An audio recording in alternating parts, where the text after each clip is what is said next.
شرعی معذور کی نماز اور وضو کا حکم۔ حافظ عاصم دہلی سے پوچھتے ہیں، میری والدہ کو کسی بیماری کی وجہ سے بار بار ہر 5-10 سیکنڈ بعد پیشاب کے قطروں کی شکایت رہتی ہے، وہ نماز کیسے ادا کریں گی اور وضو کا کیا حکم ہوگا؟ یہ بہت اہم مسئلہ ہے کہ جس کو قطرے آنے کی بیماری ہو یا بار بار ہوا خارج ہونے کی بیماری ہو، وہ نماز کیسے پڑھے گا؟ یہ ایسا مسئلہ ہے کہ لوگ بہت خون پیتے ہیں بار بار پوچھ کے، تو یہ بہت اچھی طرح سے سمجھیں، اور یہ اچھا ایک کلپ ریکارڈ ہو جائے گا تاکہ ہم آئندہ کوئی بھی یہ مسئلہ پوچھتا ہے تو اسی کلپ کا حوالہ دوں گا میں۔ مسئلہ خوب اچھی طرح سمجھیں، اس بارے میں ہمارے پاس حمنہ بنت جہش رضی اللہ تعالی عنہ اور زینب بنت جہش رضی اللہ تعالی عنہ کی احادیث موجود ہیں کہ ان کو لیکوریا کی بیماری تھی، بار بار ان کو بلیڈنگ ہوتی تھی۔ آپ صلی اللہ علیہ وسلم نے ان کو حکم دیا کہ وہ ہر نماز کے لیے وضو کریں گی اور اسی وضو سے وہ جتنی چاہیں نمازیں پڑھیں۔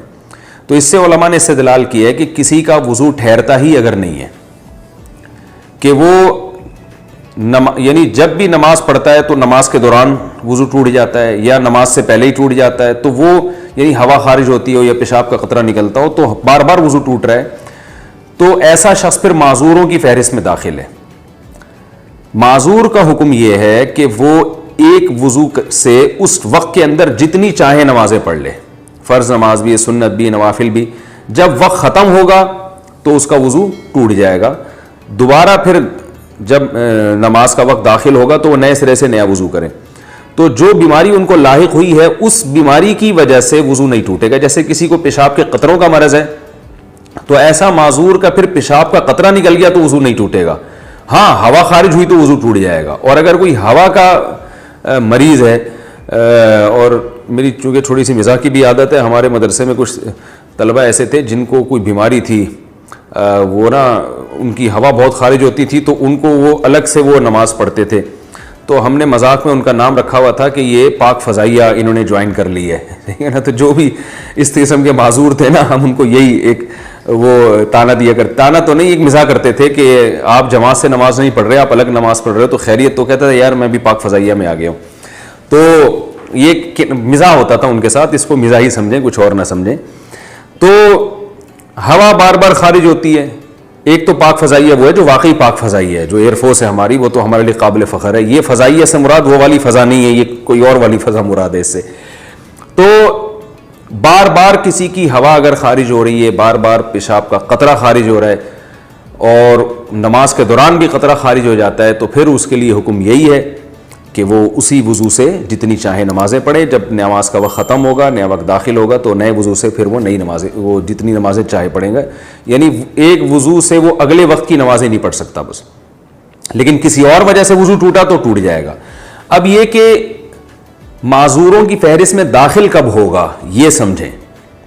کسی بھی شخص پر کوئی ایک نماز کا پورا وقت ایسا آ جائے کہ جس پورے وقت میں کوشش کے باوجود وہ باوضو ہو کے نماز نہ پڑھ سکے، تو جب یہ اس کنڈیشن میں وہ آئے گا تو وہ معذوروں کی فہرست میں داخل ہو جائے گا۔ مثال کے طور پر مغرب اور عشاء کا وقت بہت تھوڑا ہوتا ہے، اس مغرب اور عشاء کے تو درمیان کا وقت ہے، فرض کریں وہ 1.5 گھنٹے کا وقت تھا مغرب اور عشاء کے درمیان۔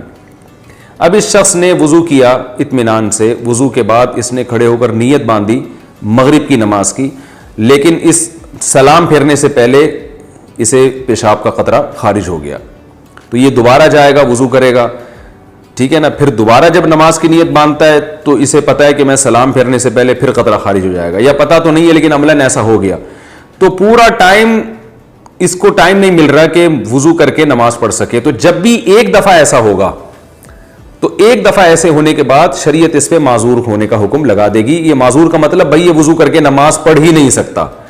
تو جب ایک دفعہ معذوروں کی فہرست میں داخل ہو گیا تو اب ہر نماز میں یہ ضروری نہیں ہے کہ پورا ٹائم اسے یہ قطرہ آتا رہے، کیونکہ یہ تو بڑا حرج ہو جائے گا نا، پورا ٹائم کون چیک کرتا رہے گا۔ تو ایک دفعہ جب معذوروں کی فہرست میں داخل ہو گیا تو اب وہ ہمیشہ کے لیے معذوروں ہی کی فہرست میں رہے گا۔ اب اس معذوروں کی فہرست سے نکلے گا اس وقت جب پورا ٹائم نماز کا گزر جائے اور ایک دفعہ بھی قطرہ خارج نہ ہو۔ یعنی آپ یوں سمجھ لیں کہ مغرب سے عشاء کے دوران اس نے تجربہ کر کے دیکھا کہ بھئی میں پورا ٹائم گزرتا ہے نماز نہیں پڑھ پاتا میں، اور وہ قطرہ خارج ہو جاتا ہے، تو یہ نوٹ کر لے کہ بھئی میں معذوروں کی فہرست میں داخل ہو گیا۔ اب عشاء کی نماز کا جب وقت داخل ہوگا تو یہ ایک دفعہ وضو کرے. اب فجر تک اس کا وضو باقی رہے گا. کسی اور وجہ سے ٹوٹ گیا تو الگ بات ہے, سونے سے ٹوٹ گیا یا ہوا خارج ہو گئی تو الگ بات ہے, لیکن اس کو جو معذوری ہے نا قطرہ نکلنے کی, اس قطرہ نکلنے سے اس کا وضو نہیں ٹوٹے گا. تو اب یہ نہیں کہ اب یہ عشاء سے لے کے فجر تک چیک کرتا رہے کہ ہر تھوڑی دیر میں نکل رہا ہے قطرہ, نہ ایک دفعہ تو چیک کرنا پڑے گا اس کو کہ پوری نماز کے ٹائم میں قطرہ نکلتا رہتا ہے.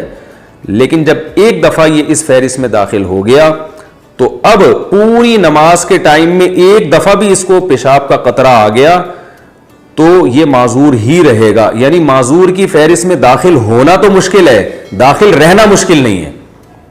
یہ خوب اچھی طرح سمجھیں, جب داخل ہو گیا تو اب داخل ہی رہے گا. اب یہ صحت مند لوگوں کے حکم میں اس وقت آئے گا جب پوری نماز کا ٹائم گزر جائے اور ایک دفعہ بھی اسے قطرہ خارج نہ ہو تو ہم کہیں گے اب یہ ٹھیک ہو گیا ہے, کیونکہ پوری نماز کے ٹائم میں ایک دفعہ بھی قطرہ خارج نہیں ہوا. تو جب ٹھیک ہو جائے گا پھر یہ عام لوگوں کے حکم میں آ جائے گا کہ جیسے عام لوگ پراپر طریقے سے وضو کرتے ہیں اور قطرہ خارج ہونے سے ان کا وضو ٹوٹتا ہے تو اس کا بھی وضو ٹوٹ جائے گا. امید ہے انشاءاللہ سمجھ میں آ گیا ہوگا یہ مسئلہ.